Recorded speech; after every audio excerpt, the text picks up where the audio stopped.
Half a century ago, Britain was a land united by war. Your victory. Today, Britain's neighbours are fighting as never before.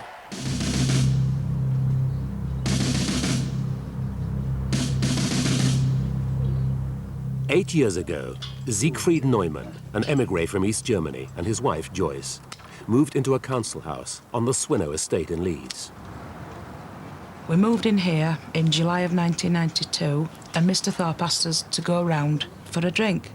And we noticed that Mr. Thorpe was very drunk in his garden. We didn't like that, and I said to Ziggy, we'll be friendly with the people, but there is no way that I would like to socialise with them on a regular basis. If you look at the hut, you'll find that's typical German. We've all seen these German films where there's lights on prisoner war camps and things like that. The race can't help themselves. End of story, they just can't. He is a typical German person in Spain, but I live next door to him. That's the difference.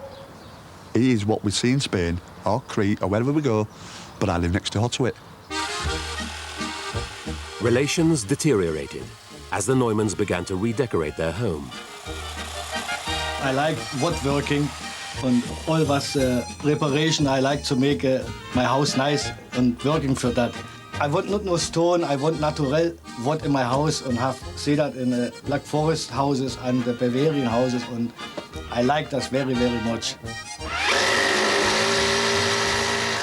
For 3 years in this house was like living on the building site. It just shook like a hammer drill. Mr. Thorpe started banging and shouting abuse through the wall. The first few days it was just literally banging on the wall, and then it got to the point where the verbal and racial abuse started. I've swore at him. I've called him a effing nuisance. But the worst thing I've ever called him is a German bee. That's all I've ever called him. Now, he's called me an English pig, which, tit for tat, all right, tit for tat, he's called me an English pig. I said, yeah, F off, you German bee. Is to call to get an effing Nazi, to ask me how I can sleep with an effing old German. I should hang my head in shame. To shout effing German bastard, F off back to Germany, to bang on the wall and shout F off back, you effing German. When are you going to F off from there? But every time he saw me, he used to call me Dunkhoff. I mean, why didn't he call me, I'll put up with English pig, he can call me English pig, but he shouldn't insult me in a language I don't understand. If he wants to insult me to my face, not in something I don't understand. Now when he calls me Dummkopf, I just start laughing because I know what it means. It means pig face. He's effing Nazi or German bastard or effing back to Germany, und war für mich very, very terrible. That is my bird table. That is what I class as a bird table. Any normal person would have a bird table like that. If you'd like to look at his bird table, does that look like a bird table? If the birds feed on that, they need ice on the wings because that's not a bird table to me. It looks like an outpost, a Stalag 13 or something to me. For the joke, I was going to put some little soldiers in, but my wife says, no, Fred, don't, because we've been through. But I thought it might be a bit of a joke, you know, to break the ice. The RAF World War II paintings we have on the wall there, I didn't actually buy them, my husband did, and he desperately wanted them. In my opinion, a man who wants RAF World War II aeroplanes on his living room wall, not through my choice, through his own, is definitely not a Nazi. The anti-German offensive came to a crescendo on the 8th of May, 1995. I must be the only Englishman out of millions in England who was not allowed to enjoy VE Day. We came home at tea time on VE Day to find Mr. Thorpe very drunk in his garden, waving a Union Jack and singing Land of Hope and Glory. Once again, we didn't retaliate, we said nothing back, we just came in, totally ignored it and reported it the next day to the Equality Unit. The Queen had a concert outside Buckingham Palace. Cliff Richards, Vera Lynn, they was all singing the war songs. The Queen wasn't taken to court, Cliff Richards didn't get done, Vera Lynn didn't get done, but I got done for singing Land of Hope and Glory on VE Day. The Neumanns reported the incident to Leeds City Council, and Fred Thorpe was taken to court. We tolerated 2 years of racial and verbal abuse. We never realised that Ziggy, as a white European, could do anything about it. Mrs. Neumann was very, very distressed. She was very distraught, and I think it's understandable why, when someone has been undergoing the types of incidents that she and her husband had actually been experiencing, from verbal racial name-calling all the way to having criminal damage. The race relations woman, by the way, who's in charge of Leeds City Council, is a middle-aged black American. So obviously she's known nothing all her life but racism. So she's thought, this is new, this is fresh, let's have a go. They've tried to get a name for themselves.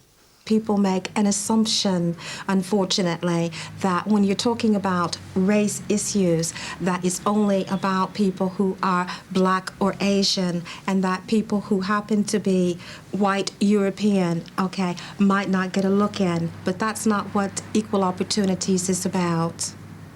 I'm not a racist. There's not a racist bone in this house. Not one bone. All I said was, why don't you F off back to Germany? And that was it. I was done as a racist. I've gone through hell, me. It's horrendous living next door to these. I don't go like that. I have to go like that. Because if I go like that, I'm accused of doing a Nazi salute. I dare not wave to my friends. If I'm stood at the bus stop, and most people put their arm out for the bus. I don't put my arm out for the bus. Dare I? No. If I go like that for the bus, I'm going like that. According to them next door. That's how horrendous it is. I have to wave to people like that. They think I'm queer around here, I go like that. I've been married to this man now for 7 years, and I know he's the furthest thing removed from Nazis. He absolutely abhors everything to do with the Nazis, and he feels now that all his life is going to have to prove he is not a Nazi. He feels like he's constantly on trial, and it shouldn't be so. The stipendiary magistrate found Mr. Thorpe guilty of using threatening behaviour and abusive language towards Mr. and Mrs. Neumann, and he was fined £40. Fred Thorpe's subsequent behaviour soon led to an ultimatum from Leeds City Council. I have now obtained a warrant of possession, and this will be executed by the county court bailiffs. You will be evicted on Thursday, 11th of December. Now, this is because of a German, this. And if I didn't have another home to go to, myself, my wife and my 3 children, I'd be on the street. 11th of December. What kind of people are these? What kind of souls have they got? In some ways, I feel guilty that Mr. Thorpe is going to be dumped on somebody else's doorstep, because I can't honestly believe he will behave normally. He'll still drink, he'll still get drunk, he'll still abuse people, but it won't be any longer our problem. Why is he not here? Going, see you, Fred, thank God you've gone. Why ain't he here? Because he's ashamed of his actions. Mr. Thorpe's character is very bad. Versucht, other people zu betrügen, make shout, und in Wirklichkeit innerlich hat einen sehr schlechten Kern.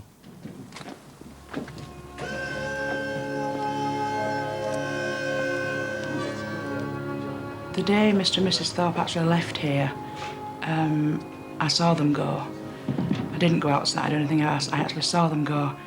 And after they'd left, I went outside just to check for myself that the house was empty.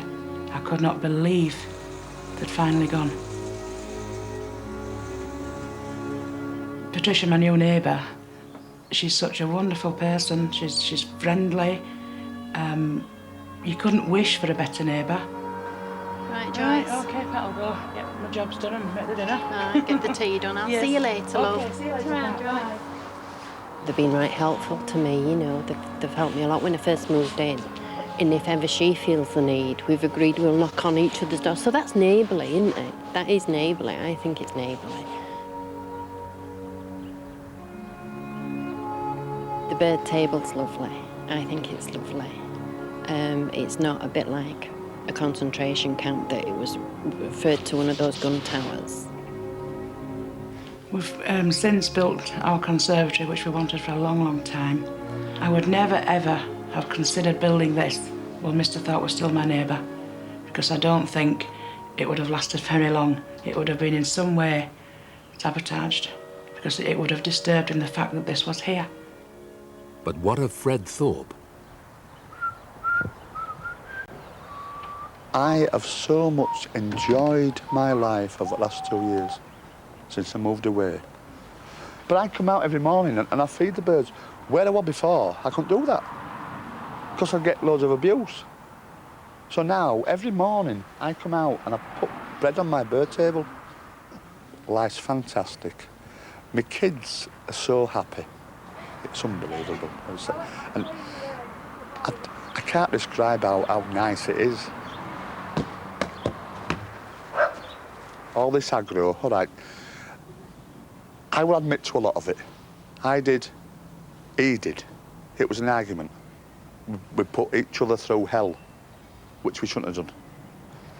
But since, I bet he'll say the same thing to you. Since Mr. Thorpe moved away, my life's totally, completely changed. Well, mine has. So good, good, I'm that glad. I hope he's as happy as I am. I hope he is. Come on, Ben. Come on. I should not have fallen out with him. I should have gone round and said, look, you're out of order, let's talk about it. But then it became a feud. That's my only regret. I'm trying to rid the stigma of being the neighbour from hell, and I want it all. All that happened was I fell out with the neighbour. But the people picked it up, the newspapers, the media. Everybody says I'm the nicest person you would wish to meet. On me head, Sam. Come on, your tea's ready. Come on. Good Ollie. Come on. Some neighbour disputes end happily. Most do not.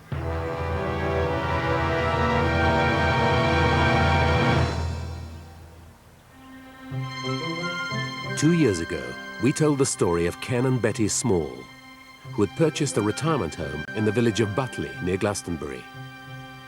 Shortly after buying the house, Ken Small paid a visit to his new neighbour, Robert Aidney, known locally for his giant mushroom. After our purchase was confirmed, I called to see Mr. Aidney, purely out of courtesy and good manners, to inform him that we had bought the next door property. As the house had remained unsold for so long, I had no idea that he had an interest in it. When I told him this, he was obviously very displeased and showed a certain amount of anger, because he said that he'd wanted to buy it, but he would give me a sum of money and he would take over the contract at whatever price I had paid. I mean, this I declined to do. I was upset by it, by his attitude towards me, and offered me money, indeed. I was under the impression that we could live together and be neighbours, in the true sense of the word. But any such idea was soon to be ruled out. A few months later, Robert Aidney planted Cupressus leylandii on 3 sides of the Smalls' property. We're looking right across to Shepton Mallet, the end of the Mendip Hills. As these views continue around the back of the house, showing the whole range of the Mendip Hills, you'll see that this was obviously a great attraction, and it's something that's quite irreplaceable. The leylandii were planted in April 1995. Obviously their effect at the time was not material, but they've now got to a stage after 3 years' growth when their advancement every year is quite horrendous. And from this stage onwards, every year is going to see, an enormous difference in the availability of light to the house and the complete exclusion of the views. He's a sheer miserable neighbour. He's just a bully. What can a man like this be doing, coming into the country and doing this to us? We were appalled, to be honest. After the leylandii had reached a height of 15 feet, Ken Small paid his neighbour another visit. At the moment, we've got leylandii on 3 complete sides of the site. When I discussed this situation with Mr. Aidney, he pointed out that he considered himself to be a good neighbour because he owns the land on the south side, and he could have also planted trees there, albeit the other side of the road, and that he considered himself to have been a good neighbour to us as he had not done this. The BBC approached Robert Aidney for his side of the story. He declined to comment. 3 days later, the Smalls received a postcard. Older, but not wiser. What a stupid man you are. Intimidation and bully boy tactics never work with me. They tend to harden and polarize one's attitude. Robert. Strange thing, isn't it?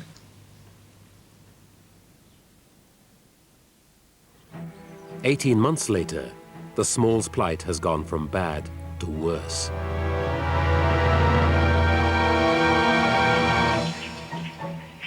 A sprinkler system has been installed to make sure the thirsty conifers grow as well as possible.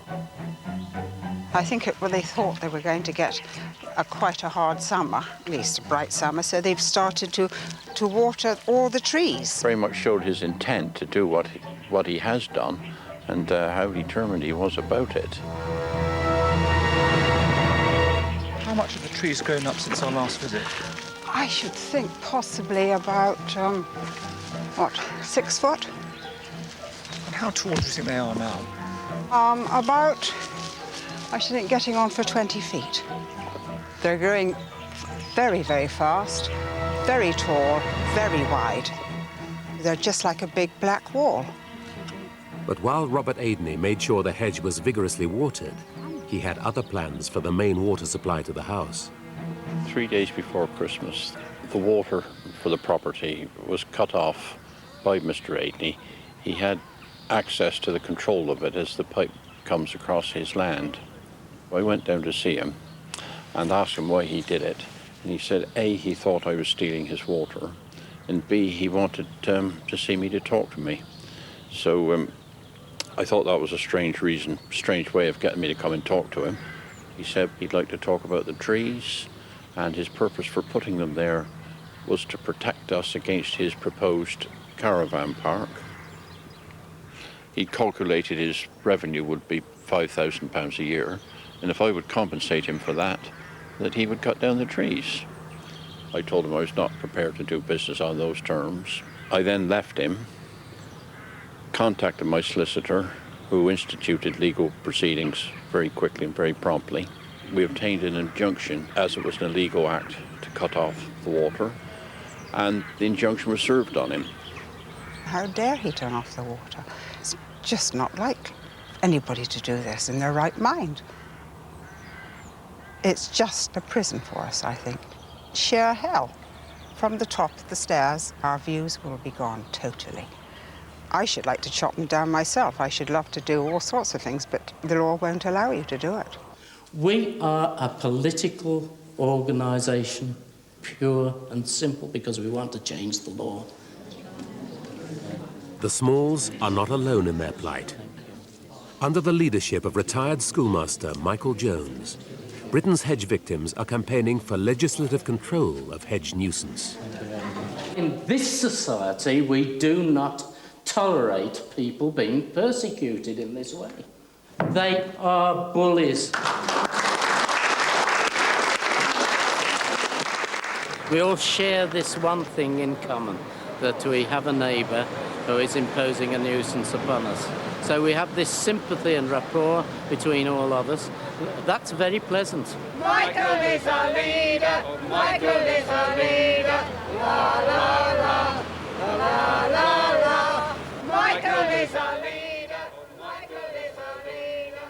2 years ago, Neighbours at War told the story of Michael Jones' epic 20-year neighbour dispute with Bernard Stanton, the dispute which first brought hedge abuse to national attention. If Mr. Jones seems to think that, yes, we are going to meekly say, oh, yes, all right, cut them down to whatever height you like, he's mistaken. He grows it because he wants to control our lives. When Mr. Jones cut the trees down to 6 feet, that was the last straw. After a prolonged battle, Jones won the right to cut his neighbour's hedge, but on a legal technicality. It was exceptional for Michael that there were a mutuality of covenants that existed between him and his neighbour, which meant that any hedge that was planted on or along the boundary was to be treated as a party-and-party hedge. That's equivalent to a party-and-party wall, where both sides can maintain it. So Michael could trim it, he could cut it down, he could replant it, which of course gave him a whole raft of rights which other people wouldn't have. For the Stantons, his victory was both financially and emotionally devastating. R.I.P. my lovely trees, whose gentle green mantle hath so nobly softened my gaze against the ugly reality beyond. But Stanton had an ace up his sleeve. Anticipating he might lose the case, he'd already planted a second hedge behind the first one. Over the second hedge, Jones would have no legal rights. Exasperated by his predicament, Michael Jones founded a support group for fellow Leylandii victims. He was soon deluged with letters. These are hundreds of letters that I have received, literally from all over the country. They all, and each and every one, represent an acute problem. They have written to me because they need help. They have written to me because they ask what can be done to solve this problem. Michael Jones cut his neighbour's hedge and survived on a legal technicality. But others who have taken the law into their own hands have lived to rue the day. Phil Bodenham has resided at Rose Cottage near the Forest of Dean for over 80 years. But since 1973, the retired postman has gradually been overshadowed by a row of giant conifers.